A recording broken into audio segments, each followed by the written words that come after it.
Shalom, nous sommes donc actuellement sur l'émission www.connaître-la-vérité.com pour assister à l'émission Le Pasteur nous reçoit. Nous sommes à l'église La Cité des Aigles qui se trouve juste ici au Millénaire pour assister à la prédication du docteur Lévy qui est actuellement le prédicateur de cette église. Merci donc de me suivre pour assister au culte.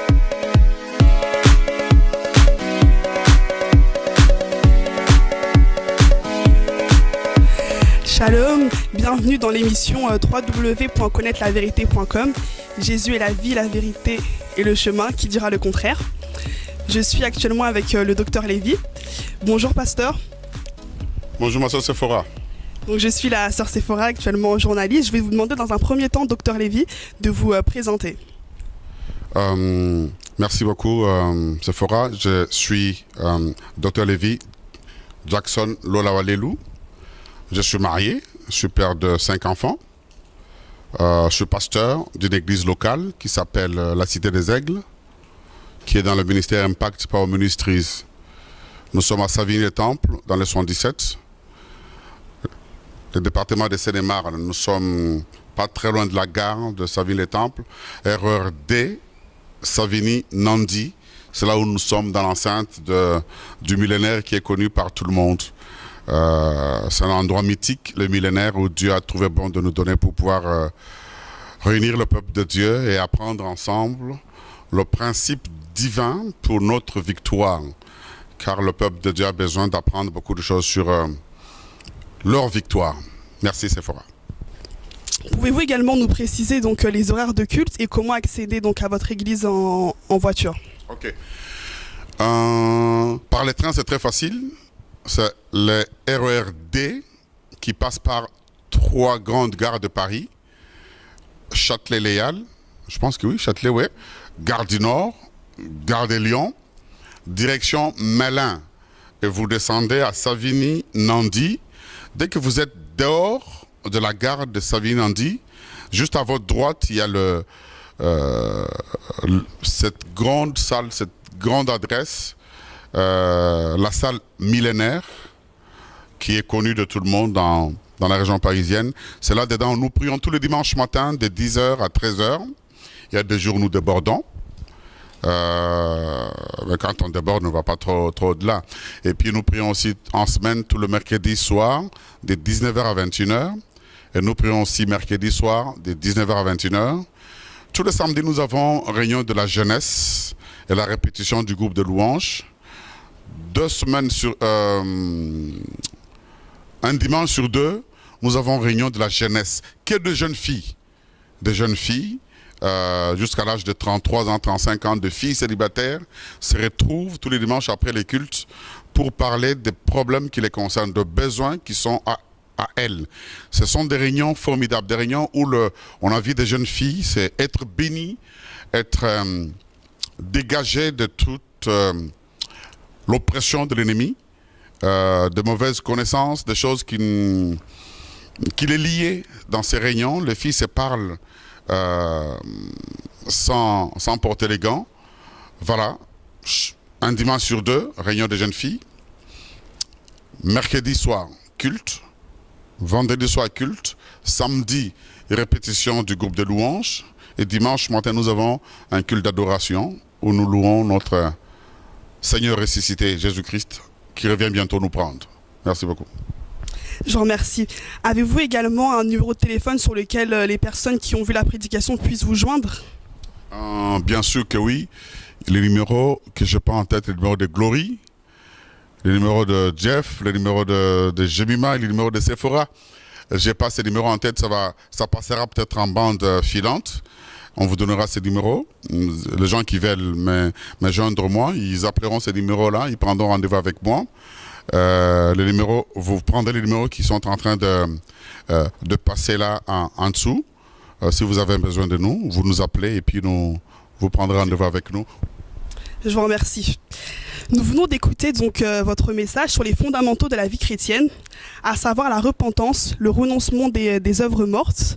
Mais aujourd'hui, le message qui est le plus prêché concerne plus la délivrance, la prospérité. En prêchant sur un message différent et vous écartant du message à la mode, n'avez-vous pas peur des représailles ou c'est un risque que vous prenez? Avec Dieu, il faut prendre des risques. Je ne sais pas s'il y a des risques comme tels. Le Seigneur Jésus-Christ nous a dit de dire la vérité à son peuple. Malheur à moi si je ne dis pas la vérité aux gens. Qu'ai-je à gagner le monde entier si moi, le dernier jour, Christ me dirait « Retire-toi de moi, je ne t'ai jamais connu ». Ce verset est clair. Hein? Le verset parle de gens qui auront fait des miracles, qui auront sorti des grenouilles dans le ventre des gens, des serpents dans le ventre des gens, et qui, pensant qu'en sortant des grenouilles et des serpents dans le ventre des gens, ils verront Dieu. Mais le Seigneur leur dit « Je ne t'ai jamais connu ». Alors, je ne pense pas prendre le risque sans avoir réfléchi. J'ai dit la vérité aux gens. La délivrance, ce n'est pas en soi un message actuel. La Bible dit qu'en recevant Christ, quand nous le recevons, il vient dans notre vie, il vient nous délivrer de la main de nos ennemis et de tous ceux qui nous haïssent et nous donne maintenant accès à les servir sans crainte tous les jours de notre vie. C'est qu'on ne peut pas parler de la délivrance après la conversion. La délivrance est capitale avant que la personne devienne chrétienne. Voilà pourquoi nous parlons de ces choses-là. Nous croyons être dans la vérité. Si quelqu'un pense le contraire, il pourra que nous écrire ou s'adresser à nous, nous parlerons, nous partagerons ensemble. La parole se partage, on ne va pas commencer à faire des polémiques ou des discuter. Nous croyons à ce que nous disons. Aujourd'hui, les gens vendent de la prospérité, même aux païens, même aux sorciers. Alors, ce n'est pas notre cas. Nous prêchons la repentance, nous prêchons le pardon de péché, nous prêchons le retour à la source. Les chrétiens, Christ a prêché la repentance. Les apôtres ont prêché la repentance. Tous ceux qui nous ont précédés ont prêché la repentance. Nous devons continuer à prêcher la repentance. Et ce qui est caché dans la repentance, c'est quoi? C'est l'autorité que nous recevons après cette repentie. Nous recevons l'autorité de marcher sur les serpents, les scorpions et sur toute la puissance de l'ennemi. Voyez-vous, quand nous nous repentons réellement et nous devenons une nouvelle création de Dieu, nous avons l'autorité de marcher sur les serpents et les scorpions. Et rien ne pourra nous nuire par après. Je ne crois pas, pour ma part, prendre le risque. Je dis ce que je dois dire. Malheur à moi si je ne le dis pas. Donc voilà, pour la seconde question, la Bible nous dit donc dans Jean 8, vous connaîtrez la vérité et la vérité vous affranchira. Donc dans votre message, on a vu que vous avez parlé également de la délivrance. Donc j'aimerais savoir si y a-t-il une différence entre la délivrance dont Jésus parle dans Jean 8 et l'expulsion des démons qui est actuellement vue comme qui se propage, c'est-à-dire que oui, des personnes qui peuvent chasser les démons comme ça, en fait, cet aspect qu'on fait où beaucoup de personnes viennent chasser les démons et la personne de Jésus-Christ, comment il en parlait en fait. Pouvez-vous nous expliquer la différence entre les deux? C'est le jour et la nuit, toutes ces choses-là. Le verset que vous venez d'évoquer de Jean 8, c'est ça, n'est-ce pas? Moi, je pense que je partirais même plus loin. La délivrance et le fait de chasser les démons sont des choses différentes. Sont des choses différentes. Quand nous sommes délivrés en acceptant Jésus-Christ, nous recevons de lui, alors maintenant, le mandat officiel d'aller et de délier ceux qui sont opprimés. Il nous a dit lui-même ceci, le Seigneur nous a dit, voici les miracles qui accompagneront ceux qui auront cru. En mon nom, ils chasseront les démons. Les démons peuvent se retrouver n'importe où. N'importe où. Le démon s'infiltre dans les personnes humaines, s'infiltre aussi dans des objets, dans des animaux. Nous avons l'autorité de les chasser partout où nous les retrouvons. Mais encore faut-il que nous puissions avoir le discernement. Encore faut-il qu'on ait le discernement de savoir que tel a un démon et quelle sorte de démon. Il y a un démon à tel endroit, en tel lieu. On ne doit pas commencer à chasser les démons tout le temps, tout le temps. Il y a des gens qui chassent les démons là où ils ne sont même pas. Tu as dormi, il fait chaud, on est en été, tu as laissé ta fenêtre ouverte. En été, les moustiques voyagent partout. Deux moustiques, grosses moustiques rentrent dans ta chambre pendant que tu es entre le sommeil et le réveil. Et puis le moustique rentre, il vole, il fait du bruit, tu t'es réveillé en disant, au nom de Jésus. Tu es tenté de chasser une moustique. Là, tu ne chasses pas un démon, c'est une moustique. Tu as laissé ta fenêtre ouverte. Il fait chaud, la moustique est rentrée. Réveille-toi tout simplement, chasse la moustique, ferme la fenêtre, chasse les moustiques de ta chambre, tu t'endormiras trop bien. s'il faut chasser maintenant des démons par les moustiques, ça devient très grave. Je ne dis pas que les démons ne peuvent pas se transformer en moustiques, mais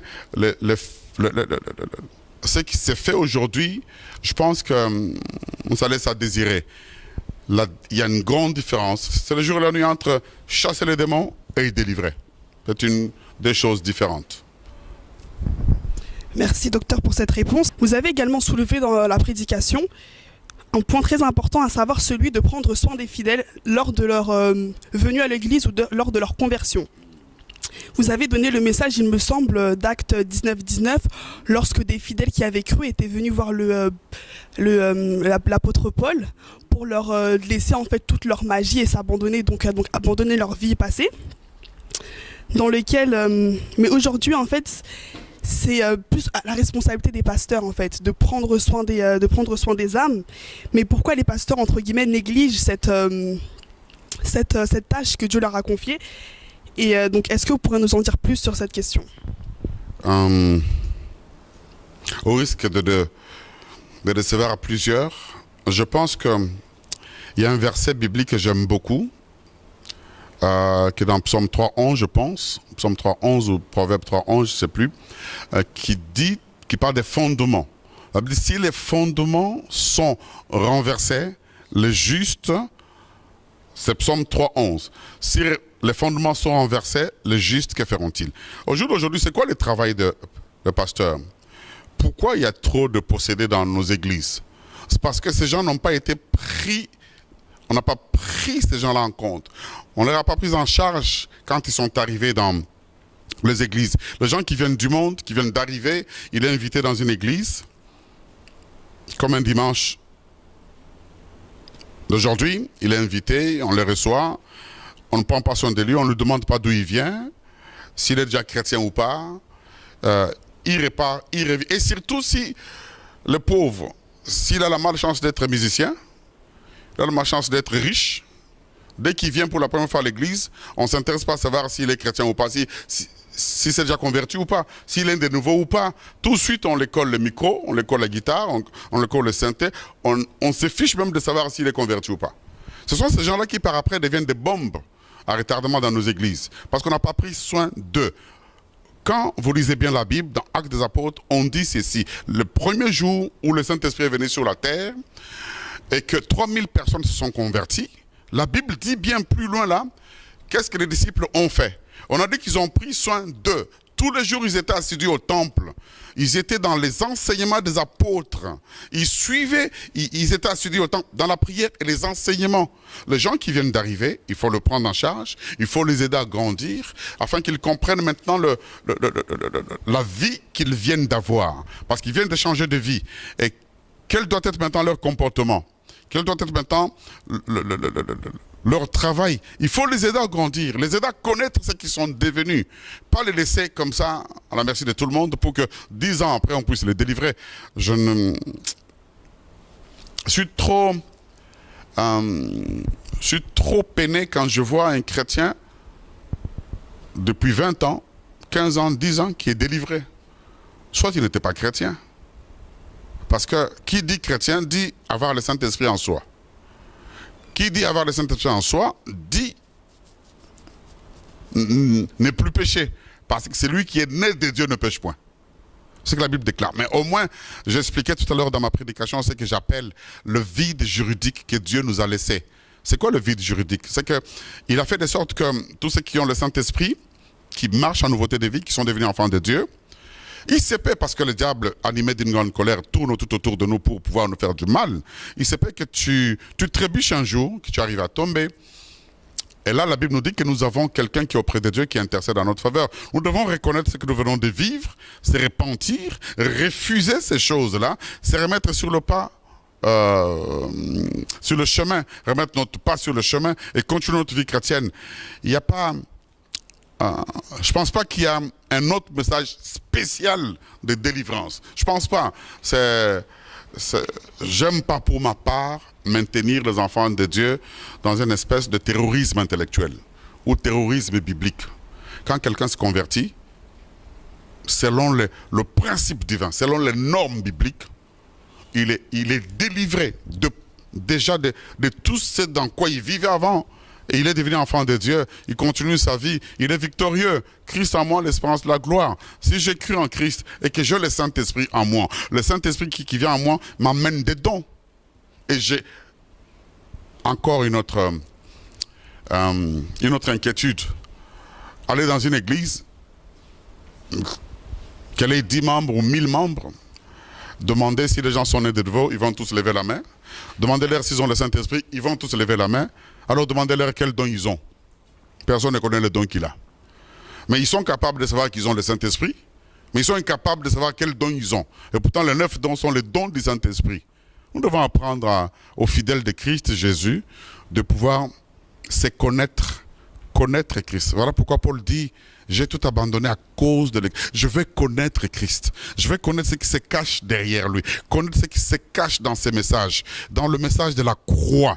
La rédemption est la chose la plus grave. Quelqu'un ne peut pas avoir reçu la rédemption de Dieu et par après pleurer qu'il a des démons. Je ne crois pas à ces choses-là. Je dis bien c'est moi. Dr. Levi Jackson, c'est moi qui parle. Mais aussi, les gens qui pensent que je suis un homme de Dieu, qui croient aussi que j'ai le Saint-Esprit à moi aussi, qui me poussent à dire ça.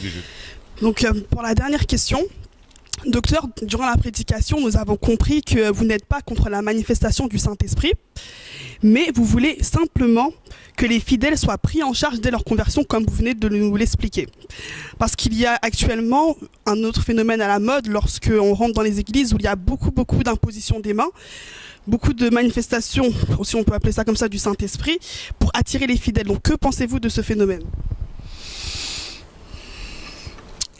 Qu'est-ce que je peux penser? Tout ce que je peux penser, c'est que revenons tout simplement à la source. Paul dit quand il est arrivé à Rome, il lui a fallu 2 ans pour apprendre aux gens la vérité. Jour pour jour, tous les jours, il a appris aux gens la vérité, afin qu'ils se prennent en charge eux-mêmes par après. Nous devons prendre les fidèles en charge. Nous devons montrer à toutes ces personnes qui viennent vers Christ. Ils ne viennent pas vers nous. Dieu les envoie vers nous pour que nous puissions les apprendre le base même, le fondement même de la vie chrétienne. Leur apprendre toutes ces vérités qui feront d'eux de victorieux. Aujourd'hui, le verset qui dit que vous connaîtrez la vérité vous rendra libre, ce verset est bafoué quand je vois les comportements de mes collègues hommes de Dieu, serviteurs de Dieu, servants de Dieu, qui je ne sais pas s'ils le font sciemment ou pas. Je ne suis pas là en train de condamner des gens, mais au moins je vois qu'il y a des choses qui se font qui ne devaient pas se faire. Les chrétiens doivent être pris en charge, pris en main, leur apprendre. Si on ne le prend pas en main aujourd'hui, 2 ans après, 3 ans, 6 ans après, qu'est-ce que nous laisserons sur la terre? Nous devons laisser une armée de gagnants, une armée de vainqueurs. Si aujourd'hui, moi, Dieu décidait de me répandre, c'est que je ne crois pas aujourd'hui, parce que je sais que je ne peux pas mourir aujourd'hui, parce que le ciel n'est pas encore ouvert. Si je mourais aujourd'hui, ça sera une grande perte. Parce que le ciel n'est pas encore ouvert et je ne vais pas mourir pour aller attendre dans la naissance d'Abraham. C'est que je suis encore là. Ok. Je disais que si par malheur, il arrivait que nous, cette génération, nous partions, ceux qui doivent rester, ils resteront avec quoi? Si on ne les a pas pris en charge, si on ne leur a pas montré comment faire face à cette génération perverse, comment ne pas être étonné quand nous voyons ce qui s'est fait aujourd'hui. Je crois pour ma part que nous devons prendre le fidèle en charge, le prendre en main, leur montrer tout ce qu'il faut pour qu'ils soient debout, ils soient gagnants, pour qu'ils ne soient plus de chrétiens ballottés par toutes sortes de vents de doctrines. Si demain quelqu'un sort, il dit moi j'ai reçu la révélation qu'il faut marcher nu, ils vont marcher nu parce qu'il parle en langue, cet homme-là. S'il dit que moi j'ai reçu une révélation comme c'est le cas aujourd'hui, on détruit les hôtels tous les jours, on coupe les liens tous les jours. Moi, je crois à ces messages-là. Mais je crois qu'on en abuse. Je crois qu'on en abuse réellement. Je ne sais pas pourquoi on est obligé d'en abuser. Tout ce que je sais que nous devons apprendre la vérité aux fidèles afin qu'ils se prennent par après à leur tour en charge et qu'ils prennent par après aussi ceux qui viendront après aussi en charge. Parce que nous devons former des disciples pour qu'ils aussi forment des autres. Alors si les gens que nous avons, 2, 3, 4 ans, ils sont toujours enfants, Ou nous, les enfants que nous délivrons tous les jours, quand est-ce qu'eux-mêmes grandiront pour qu'ils prennent aussi les autres en charge? C'est qu'on doit former les disciples, le véritable marouis, le véritable fine fleur de l'armée des dieux. Nous prions le Dieu qui est le Dieu des armées, l'Éternel des armées. Nous sommes dans une armée terrible et nous devons apprendre aux gens d'être capables, en état de porter les armes. Qu'on le prenne en charge aujourd'hui, qu'on même prenne les autres en charge demain, qu'on n'en abuse pas. Ces gens-là appartiennent à Dieu. Moïse est parti, Moïse n'a pas vu la nouvelle terre, pas parce qu'il avait commis un péché grave, c'est parce qu'il avait dénigré Dieu devant ce peuple-là. C'est un peuple pour lequel Christ est mort. On ne doit pas le prendre à la légère. On doit donner tout ce que nous avons parce que Christ est mort pour eux. Ce ne sont pas nos gens, ce ne sont pas nos fidèles. Nous sommes envoyés par Dieu. Est capable de nous enlever, de mettre quelqu'un d'autre. C'est lui le patron. Nous devons être sérieux avec le peuple de Dieu. Leur apprendre ce qu'il faut apprendre. Ne pas les tenir en esclavage intellectuel, en prison, non, en terrorisme, non. On n'est pas des terroristes spirituels. Si nous pouvons accepter que nous sommes devenus enfants de Dieu, serviteurs de Dieu, c'est pour pouvoir dire la vérité au monde. Et quelqu'un qui est à la face de l'humanité, comme ça, tous les jours, doit dire la vérité à l'humanité. La vérité, c'est que quand nous croyons en Christ, nous devenons de nouvelles créations, et nous devenons libres, carrément libres, pour pouvoir dire la vérité au monde. Vraiment que Dieu nous aide, et moi-même et tous les autres, à ce que nous puissions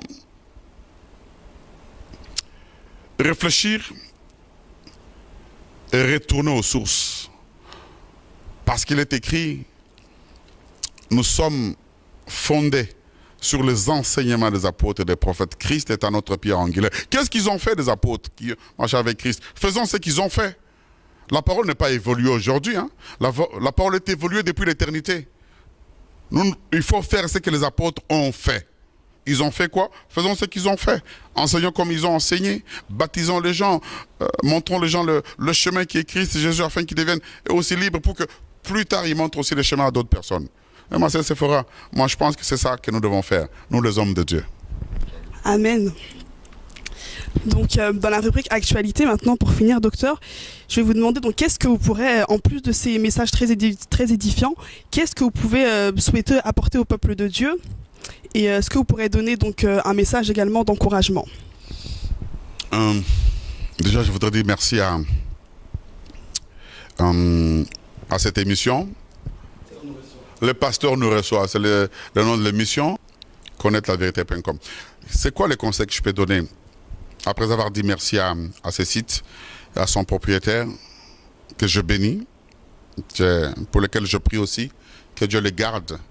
Je pense que il aura lui-même déjà les combats d'accepter de diffuser ce que nous disons sur son site, mais qu'il prenne courage, parce que ceux qui y étaient là avant lui ont été aussi combattus. Alors, ce que je peux dire aux fidèles d'aujourd'hui, c'est que prenez courage aussi, qu'on ne vous trompe pas, que personne ne fasse de vous sa proie. Dieu est capable de nous enrichir comme il veut et comme il entend. Soyez rassurés que si vous vous repentez et que vous acceptez Jésus-Christ comme votre propre Seigneur et votre propre Sauveur, vous êtes délivrés. Vous êtes sauvés. Vous avez le salut. Souvenez-vous de ce verset d'Exode, je pense, qui dit, je ne me rappelle plus de verset, qui dit, « Voici, je mets devant toi aujourd'hui la vie et le bien, la mort et le mal. Choisis la vie, tu vivras. » Christ est la vie. Si tu choisis d'accepter Christ, si tu choisis de devenir enfant de Dieu, si tu choisis de faire partie de cette grande armée, ne te trouble plus. Dis-toi que tu es dans la vérité. Trouve-toi une bonne église, un bon pasteur qui t'aidera à aller plus loin. Rassure-toi que tu es dans la vérité. Des vrais pasteurs, il y en a plein dans le monde. Il y en a plein dans Paris.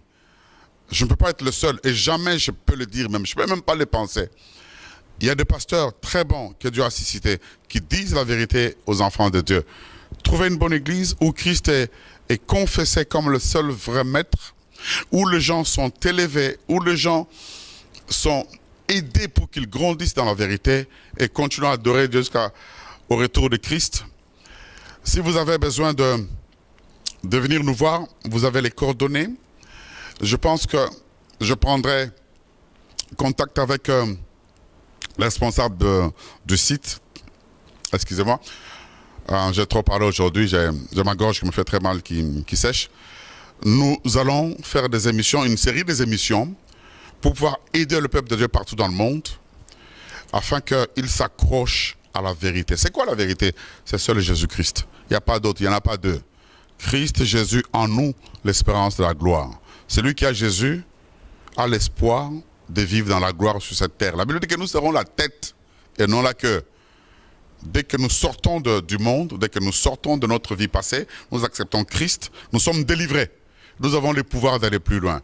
Que Dieu bénisse vraiment son peuple. Rassurez-vous si vous êtes chrétien. Si vous n'êtes pas encore devenu chrétien, cherchez à le devenir. Parce que personne n'est enfant de Dieu. Cherchez à le devenir bien-aimé parce que le monde est devenu trop compliqué. Ce qui se faisait hier en sourdine s'est fait aujourd'hui au vu, au su de tous. La sorcellerie est devenue palpable aujourd'hui, même dans les églises. Ah oui, justement, d'ailleurs, il y a pas très longtemps, je pense que j'ai le fidèle de mon église ici, il n'y a pas très longtemps, une dame de 35 ans a avoué la sorcellerie. Voyez-vous, dans notre église ici, aujourd'hui, je l'ai vu encore aujourd'hui à l'église, son visage rayonnait. C'est pour dire que Jésus-Christ est vivant. Elle a accepté Christ, personne ne l'a touché. Il n'y a pas eu même de professeur en disant toi dis non, rien du tout. Dans la prière, toute seule, elle a dit papa, je suis sorcière, aidez-moi. Alléluia. Il faut que les gens acceptent Jésus. Si tu acceptes Jésus, tant mieux, gloire au Seigneur. Accroche-toi à ton pasteur, accroche-toi à Jésus, grandis vite. Mais si tu n'as pas encore accepté Christ comme Seigneur Sauveur, demande à ton pasteur de t'aider à devenir enfant de Dieu, ce qui est le plus essentiel. Que Dieu bénisse la France, que Dieu bénisse ma ville, sa ville et temple, et que Dieu bénisse notre église, la cité des aigles, là où Dieu nous a placés, où nous essayons d'apprendre aux enfants de Dieu qui peuvent devenir plus grands que ce que le monde pense. Que Dieu bénisse son saint nom dans notre vie et surtout que le bien-aimé qui est derrière la caméra soit béni et toi Sephora sois béni, que tu ailles plus loin, que tu deviennes une grande journaliste surtout et que Dieu bénisse le prophète Isaac, le premier parmi les égaux dans cette chaîne. Que Dieu te bénisse qu'il est trop loin. Que Dieu bénisse mon épouse qui était à côté de moi tout à l'heure. Que Dieu bénisse ma fille Karen qui était restée avec moi. Et tous ces fidèles qui sont avec moi, d'Éric. Que Dieu bénisse Gab qui arrange cette chair tous les jours. Que Dieu bénisse Patrick. Yannick qui est derrière là, comme un bon gardien du temple. Jude qui m'a dit qu'il veut devenir riche. Et je prie qu'il soit riche pour mon ministère. J'ai besoin qu'il devienne riche, mon fils. Que Dieu bénisse son peuple. Vraiment, je ne vais pas finir cette émission sans oublier ma fille Jemima, la princesse. Elle est où même? Viens ma chérie, elle est où? Viens.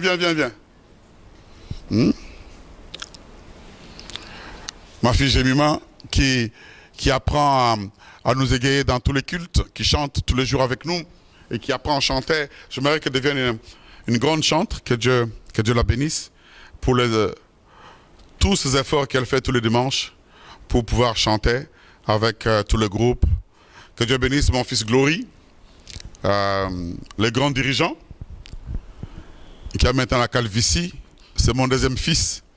Que Dieu pense aux efforts qu'il fait. Je bénis Dieu pour mes fils, mes enfants, pour les efforts qu'ils fournissent tous les jours ici, dans cette génération perverse, de vivre au-dessus de tous ces vices générationnels. Que Dieu vraiment les bénisse, que Dieu les aide. Je suis fier d'avoir ces enfants. Je bénis Dieu pour mon fils aussi, le premier, l'aîné d'entre mes enfants, Miracle, qui est au Canada, qui se bat aussi pour pouvoir être au-dessus de tous ces vices de cette génération. Que Dieu les aide. Ma fierté est de devoir devenir plus que moi. Ma fierté de voir de Gabriel devenir plus que moi. Ma fierté, ça sera de voir de Patrick devenir plus que moi, de Derrick devenir plus que moi, de Yannick, de Glory devenir un jour un grand pasteur. Ma fierté de voir toi, Sephora, devenir plus que ce que je suis aujourd'hui. Parce qu'un père ne peut pas avoir des enfants qui seront comme lui. Les enfants doivent nous dépasser. Et ma prière est que nos enfants nous dépassent. Que Dieu soit béni. Merci. Merci. Merci, peuple de Dieu, d'avoir regardé l'émission Le Pasteur vous reçoit. Le Pasteur nous reçoit. Merci donc d'avoir écouté cette émission. Restez connectés sur www.connaîtrelavérité.com. Jésus est le chemin, la vie et la vérité. Je suis la sœur Sephora, actuellement journaliste.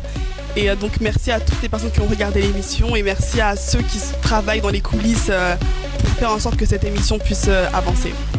Merci à tous.